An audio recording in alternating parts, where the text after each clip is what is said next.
Bonjour à tous, ravi de vous retrouver pour ce journal. Nous sommes le lundi 25 mai. Voici les titres. C'est aujourd'hui le lundi de Pentecôte. Les écoles et la plupart des entreprises sont restées fermées. Un week-end prolongé qui bénéficie aux professionnels du tourisme. Nous irons dans une chambre d'hôte. C'est l'un des modes d'hébergement les plus prisés pour ce début de saison. Nous reviendrons également sur le séisme au Népal. C'était il y a tout juste un mois. Le tremblement de terre a fait plus de 8000 morts, dont 10 Français. Rencontre avec une Vendéenne mariée à un Népalais. Il continue de se mobiliser pour aider les habitants sur place. Et puis la ruée des Fadas était organisée pour la première fois dans l'ouest de la France. Un rendez-vous sportif venu du sud de la France. Une sorte de parcours militaire, mais dans une ambiance festive. Vous le verrez. Lundi de Pentecôte, férié ou travaillé. Depuis 2008, la journée de solidarité pour les personnes âgées, c'est au choix des entreprises. Des entreprises restées pour beaucoup fermées. Aujourd'hui, 7 Français sur 10 ne travaillaient pas. Certains en ont donc profité pour venir visiter la région. Et pour ces week-ends prolongés du mois de mai, les chambres d'hôtes sont prisées. Il y en a près de 1300 en Vendée. Un hébergement chez l'habitant qui séduit les vacanciers. Pierre Dalicieux s'est rendu ce lundi matin à l'heure du petit déjeuner dans une chambre d'hôte à Longève. Pour Pascal et Stéphanie, pas de doute, c'est bien reparti avec 4 suites sur 5 réservées ce week-end.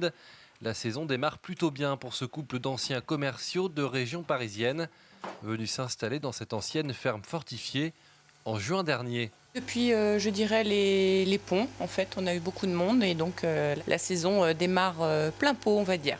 Première saison. Deuxième saison, puisqu'on a ouvert l'année dernière le 20 juin. Donc on a fait une très belle saison l'année dernière et donc là, ça y est, c'est reparti pour une nouvelle saison, notre deuxième saison. Les clients, eux, terminent leur week-end par un petit déjeuner au soleil. S'ils ont choisi la chambre d'hôte comme moyen d'hébergement, c'est avant tout pour être au calme et se sentir un peu privilégié. C'est l'occasion déjà de sortir du contexte général des hôtels classiques et puis d'être dans un contexte plus intimiste. Et puis de profiter aussi de l'accueil plutôt rapproché des propriétaires. Voilà. C'est réussi ? Oui, c'est réussi. Très très réussi, ouais. Juste à côté, un couple avec enfants venu de Paris passer un moment en famille. Ce matin, dernier bol d'air avant de reprendre la route. Pour des Parisiens, oui, ça fait du bien, oui. Un peu de calme, des choses simples. Vous voyez, un bon petit déjeuner, un moment en famille, c'est agréable, quoi. C'est agréable, c'est des moments qu'on partage pas souvent. Enfin, dans ce contexte-là, en tout cas. La piscine, elle, est encore un peu fraîche pour le moment, mais dans quelques semaines à peine, ces transats risquent d'être complets. Un accident de la route mortel dans le sud Vendée à Xanton-Chassenon. Une voiture a percuté un arbre samedi matin. Le conducteur, âgé de 35 ans, a été tué. Et puis la mort d'un bébé à Froidfond, près de Challans. La petite fille âgée de 14 mois a été percutée par la remorque de la voiture que son père était en train de manœuvrer. Touchée à la tête, elle a été transportée par hélicoptère au centre hospitalier de Nantes où elle est décédée. Le Népal tente de se reconstruire. Le 25 avril dernier, un séisme de magnitude 7,8 secouait le pays, et notamment la capitale, Katmandou. Plus de 8600 personnes ont été tuées, dont 10 Français, et 16 800 blessés. Une catastrophe qui a suscité un élan de générosité internationale. Un mois après, la rédaction de TV Vendée a voulu faire le point sur la mobilisation des Vendéens. Karl Laboureux est allé à la rencontre d'Aurélie Majou. Elle est mariée depuis 10 ans à un Népalais. Il était sur place au moment du séisme. Au fond, on voit l'école. Et puis les petits... ces photos prouvent que c'était comme ça avant, quoi. Et que je ne sais pas comment on retrouvera le Népal quand on viendra. Mais même mon mari le dit, il n'arrive même pas, lui, à croire ce qu'il voit, quoi. Un pays littéralement dévasté, c'est ce qu'a pu découvrir Aurélie Majou il y a un mois devant sa télé. Et depuis, c'est aussi ce que lui rapporte régulièrement son mari, Bikas, népalais et rescapé du tremblement de terre. Tous deux ont créé une association humanitaire il y a quelques années pour venir en aide aux enfants du village de Sirdibas, village qui depuis le terrible séisme du 25 avril dernier attend toujours de l'aide. Ils se nourrissent de plantes qui ramassent comme ça dans la montagne et puis ce sont des soupes. Mais il y a un moment où eux, ils sont encore dedans, ils sont en plein dedans. Et nous, on est rattrapés par les infos.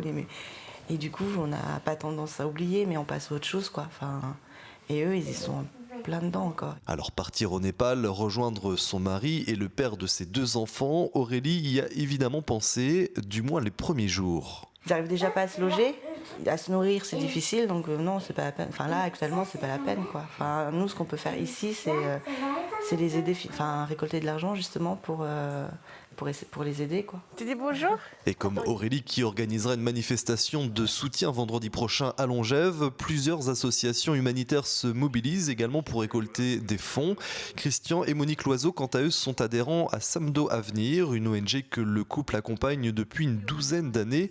Et ce qui l'inquiète aujourd'hui, c'est la mousson qui arrive dans les tout prochains jours. Il y a des éboulements, donc il y a des blocages d'eau et il y a des petits barrages qui se font et qui peuvent à tout moment déboucher et inonder les vallées.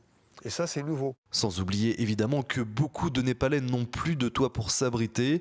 Après le séisme, la mousson pourrait donc aussi provoquer de terribles dégâts matériels et humains. Et pour collecter des fonds pour le Népal, une soirée est organisée mercredi soir à 20h30 à la mairie de Fontenay-le-Comte. L'hommage de la Bruffière aux soldats de la Première Guerre mondiale à l'occasion du centenaire de 14-18. Une cérémonie a eu lieu samedi en présence de délégations venues du Pas-de-Calais et de la Marne. Le drapeau soldat de France a été remis ainsi que la plaque d'identification d'un poilu vendéen. Il s'agit de Jean-Marie Pieplat, originaire de l'Épine et décédé le 29 août 1918. Une cérémonie qui permet de faire le lien entre les générations, selon le président départemental de l'Union nationale des combattants. La mission de l'Union nationale des combattants, qui nous a été confiée en 1918 par le père Brottier et Georges Clémenceau le Vendéen, c'est cette mission de devoir de mémoire. Parce qu'il ne faut pas que les événements de la guerre se répètent. C'est pour ça que l'important pour notre jeunesse, c'est de créer un petit bout de paix partout là où c'est possible. Et puis désormais au Sable d'Olonne, le jardin situé près de la mairie s'appelle le jardin d'Odette, en hommage à Odette Roux, institutrice et résistante pendant la Seconde Guerre mondiale, maire également des Sables d'Olonne. Elle fut l'une des premières femmes à être élue en 1945. C'est une forme de reconnaissance et c'est un jalon aussi dans l'histoire de la ville. Ces plaques et ces lieux, ils marquent quand même pour nos enfants, pour la suite, voilà ce que ces gens ont fait il y a 70 ans. Et c'est ça qui est important. Images et interviews signées Jean-Marie Bidot. Et à noter que mercredi, 4 résistants, dont 2 femmes, feront leur entrée au Panthéon à Paris. Pierre Brossolette, Jean Zay, Germaine Tillion et Geneviève de Gaulle-Anthonioz. 350 selon la police, 600 personnes selon les organisateurs ont manifesté samedi à Bretignolles-sur-Mer pour défendre le maintien du plan d'eau de la Normandelière. Ce site, le maire souhaite le transformer en port de plaisance. En attendant que ce projet aboutisse ou non, les manifestants demandent la remise en eau du plan d'eau pour la saison estivale. Plan d'eau endommagé par des fouilles archéologiques liées à ce projet. Mais pour le maire de Bretignolles, ces travaux de remise en état ne dépendent plus de lui. Actuellement, il n'y a aucune étude qui justifie, il n'y a aucun dossier qui a été démontré vis-à-vis de la préfecture, qui a été présenté à la préfecture. Et donc, il est complètement prématuré de fermer ce plan d'eau. Il y a eu effectivement des sondages archéologiques qui ont été réalisés. Là c'est clair, mais par contre, ça n'empêche pas demain de pouvoir, pour 70 000 €, rétablir ce plan d'eau. Tout le monde ici est mobilisé pour demander la réouverture d'ici l'été. Moi, j'ai demandé au préfet de région, sous la pression des opposants, à ce que le diagnostic archéologique pour le projet de port de plaisance soit effectué. À partir du moment où le préfet de région a pris son arrêté, je ne décide plus de rien. Donc le début des travaux, la fin des travaux n'est pas décidé par le maire de Bretignolles-sur-Mer, mais par le préfet de région.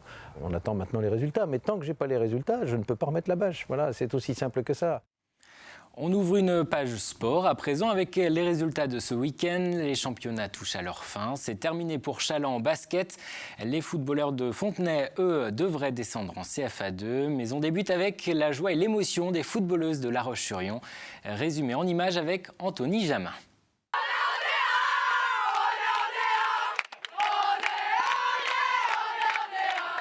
Après les Herbiers la semaine dernière, c'est au tour des féminines de Saint-André-d'Ornay de célébrer leur montée. Elles quittent la Division 2 pour la Division 1 après un dernier match remporté haut la main 8-0 face à Tours. C'est exceptionnel, on est vraiment fiers de ce qu'on a fait, fiers de notre année. Et je pense que s'il y a un mot, c'est l'émotion, parce que ça fait longtemps qu'on attend ça et aujourd'hui on y est. Donc voilà, c'est beau ce qu'on vit et on va savourer. Après 3 années à occuper la seconde marche du podium au terme de la saison régulière, les voici enfin au sommet, prêts à en découdre la saison prochaine, même si effectivement le challenge semble bien supérieur. Du côté de Fontenay-le-Comte, en revanche, l'heure est à la déception. Fontenay, maillot bleu et actuel 14e au classement CFA, rencontrait l'US Saint-Malo. Une victoire aurait été synonyme de maintien. En parallèle, Plabennec, concurrent direct de Fontenay, devait s'incliner pour son dernier match. Ce ne fut pas le cas. Fontenay a effectivement remporté son match 1-0, mais dans le même temps, Plabennec s'impose lui aussi 3-1 à Mont-de-Marsan. Il obtient donc son maintien en CFA. Fontenay, lui, devrait rejoindre le CFA 2. Pour finir, direction le parquet salle Michel Vrignot à Challans, où les hommes de Freddy Massé, maillot rouge et blanc, jouaient le match retour du quart de finale des playoffs National 1 contre Blois. Face aux 2000 spectateurs, les Chalandais sont mal partis. Ils se font rapidement distancer. Une avance d'ailleurs que Blois conservera tout le temps, même quand Challans revient à 69 partout, à 2 minutes de la fin du temps réglementaire. Au final, beaucoup de déceptions pour Freddy Massé et une 3e place au général pour cette saison 2014-2015. Et parmi les autres résultats du week-end en football en national, on jouait la dernière journée de championnat. Défaite de Luçon à Avranches 2-1. Le Poiré-sur-Vie s'est imposé à domicile face à la Lanterne Rouge. Épinal, victoire 3-0. Au classement, Luçon termine cette saison 5e de national, le Poiré-sur-Vie 12e. Et puis en CFA, on l'a vu, Fontenay, le Comte a battu Saint-Malo 1-0, mais devrait descendre en CFA 2. Les Herbiers se sont inclinés à domicile, score final 3-1 pour l'équipe réserve de Lorient, bloquée en CFA. Les Herbiers, 2e, laissent donc échapper le titre de champion du groupe D, mais le club avait validé la semaine dernière son accession en national. Une montée à fêter au stade Massabielle à l'issue du match contre Lorient. Vous le voyez sur ces images. Les joueurs de Franck Risetto savourent. Il va y avoir des derbys, il va y avoir des gros clubs, il va y avoir des gros stades. Donc c'est tout que du bonheur. On s'est battu, il y a des moments on aurait pu lâcher, mais on l'a jamais fait. On a continué à se battre, on a continué à travailler, ça a payé. Voilà, le plus important c'était la montée, même si on voulait bien terminer et gagner ce titre de champion. Voilà, il y a eu un petit peu de décompression, je pense que c'est normal. Voilà, maintenant on va essayer de savourer au maximum malgré la défaite.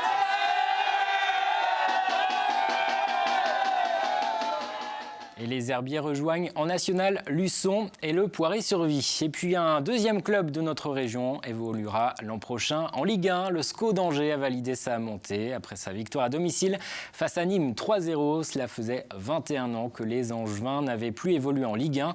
Des milliers de personnes sont descendues dans les rues d'Angers pour fêter cette accession. Angers rejoint ainsi en Ligue 1 Nantes qui achève sa saison à la 14e place. On va parler déchets à présent. Jeter une cafetière ou un grille-pain en panne par facilité ou parce que la réparation en magasin coûte plus cher qu'un appareil neuf. Vous l'avez peut-être déjà fait. Eh bien, un habitant de La Roche-sur-Yon veut changer cette habitude. Il compte lancer début juin une plateforme de réparation de matériel électrique et électronique avec 5 autres chefs d'entreprise. Objectif, proposer de réparer ces objets pour leur donner une nouvelle vie. Reportage Anne-Lise Vinet. Bonjour. Bonjour Jean-Luc. Tu vas bien ? Ça va et toi ? Ce matin, Jean-Luc a un problème. La batterie de son téléphone est défectueuse. C'est le moment pour Christophe d'intervenir. L'appareil est démonté et la batterie analysée. Au bout de quelques secondes, le verdict tombe. Donc là, effectivement, la batterie est fichue. Avant d'aller voir Christophe, Jean-Luc s'est rendu chez son opérateur qui lui a conseillé d'acheter un nouveau téléphone. Une solution de facilité qu'il n'approuve pas. Je ne vois pas l'intérêt de changer de téléphone tous les ans ou tous les 2 ans et de jeter le téléphone ou de le conserver dans un tiroir comme beaucoup, alors que ces téléphones peuvent servir encore et encore. Donner une seconde vie aux appareils, voilà l'objectif que Christophe s'est donné. On commence à prendre conscience qu'un produit, ça vaut quand même de l'argent et qu'aujourd'hui, c'est réparable. Ça a toujours été réparable, mais aujourd'hui, c'est réparable. Voilà, on apporte cette solution. En 2014, le poids mondial des déchets électriques et électroniques a atteint le record de 41,8 millions de tonnes. La France est en 8e position avec plus de 22 kilos par habitant. Si vous étiez hier du côté de Saint-Jean-de-Mont, vous les avez peut-être croisés, déguisés, en train de courir, de sauter et de ramper sur la plage par plaisir. Ils étaient près de 4000 à participer à la première ruée des Fadas, un rendez-vous sportif importé du sud de la France qui consiste à parcourir une dizaine de kilomètres en franchissant des obstacles, en plongeant dans l'eau ou dans la boue, mais où la bonne humeur prime sur la performance. Regardez. Un peu d'échauffement pour commencer. C'est très important de s'échauffer, surtout quand on va faire 12 km de course avec des obstacles, etc. C'est très important pour la sécurité. Est-ce que vous êtes prêts et bien échauffés ? Et c'est parti pour 12 km de course sur un parcours parsemé d'embûches. Amas de pneus, passage dans l'eau, barres suspendues. Ici, par exemple, il s'agit de ramper en évitant de toucher les fils électrifiés. Oh putain, ça pique. En effet. Il y a de l'électricité qui passe. C'est la torture. C'est la torture. Mais la torture avec le sourire. Une trentaine d'obstacles au total attendent les participants. Essentiellement des obstacles type parcours du combattant. Mais comme on aime bien se marrer, on ajoute aussi des trucs un peu plus rigolos. Les gens auront la surprise sur le parcours de certains trucs un peu marrants. Car avant d'être sportif, il s'agit avant tout d'un événement festif. Peu d'ailleurs sont ceux qui s'y sont préparés, à part peut-être quelques fadas. Et on s'était préparé, on avait fait un travail en altitude, on a fait un stage de 2 semaines sur le mont des Alouettes. Voilà. Du coup, ça a pu nous donner un peu de globules rouges et au niveau respiration, on était bon. Il n'y a pas d'entraînement particulier, c'est plus pour se faire plaisir. On a fédéré l'équipe, par contre, autour d'apéro, voilà. On s'est entraîné, vraiment pour l'esprit des fadas. On avait fait le parcours déjà une quinzaine de fois, donc on n'était pas là pour s'amuser, nous. De toute façon, clairement, voilà. 1h30 environ pour les plus rapides, plus de 4 heures pour les plus lents. Ici, l'essentiel, ce n'est pas le chronomètre. Il s'agit avant tout de terminer la course tous ensemble. C'est dur. Je suis au bout de ma vie. Demain, les abeilles sont mortes. Le plus dur, c'est le sable, courir dans le sable. Mais ils nous font passer un coup dans l'eau, un coup dans le sable. Donc au bout d'un moment, t'as pris 10 kilos. Et quand on est un super-héros, hyper facile. Mais là, je pense que c'est une arnaque, là, c'était le plus dur. Le plus dur, c'était pour eux. Pour moi, j'ai survolé les obstacles, survolé les débats. C'est une bonne expérience, mais je le referai pas tout de suite là. On a commencé ensemble, on a fini ensemble. On s'est soutenus les uns les autres. Ils m'ont beaucoup soutenu d'ailleurs. Cette course venue du sud de la France a remporté un franc succès pour cette première édition en Vendée avec près de 4000 participants. Le rendez-vous est d'ores et déjà pris pour l'année prochaine, les 21 et 22 mai 2016.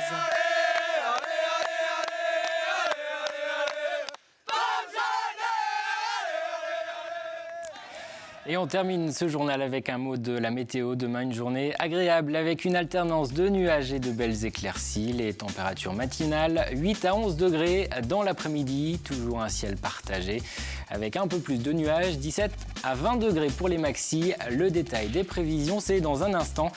Quant à nous, on se retrouve demain.